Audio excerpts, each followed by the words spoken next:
So I run here past here every day, and I've been wanting to shoot this video for a long time. What I want to talk about are two different plant types that have very different root architecture. The form of the roots gives the plant very different functions. And what I want to show you here is that these two groups of plants are actually sorting themselves into different locations on this hillside. And I'll talk about why that is. If you walk along here, what you'll notice is we got a very common plant type, mostly grasses. You just look right along this flat top of the ridge. And if I can pull this out, it's hard to see because the ground is so dry, but these grasses have fibrous root systems. So they go in and they stay very close to the surface, and they have a lot of surface area, and they get most of their water and their nutrients right from the surface.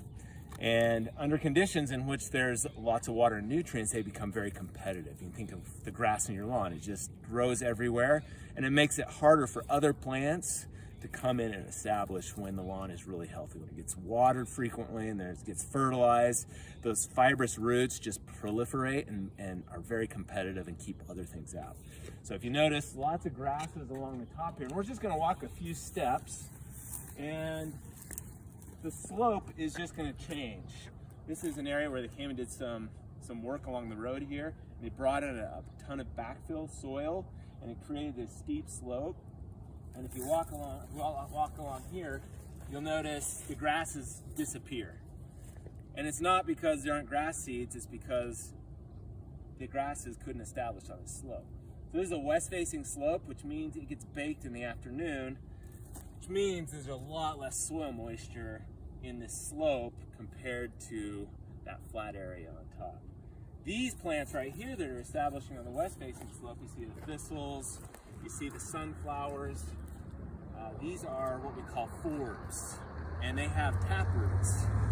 So they tend to have a single root axis, think of a carrot, that goes deep down into the soil. And the thing that allows them to do is to go deeper in the soil for water that's farther down, and then they can survive on much drier soils.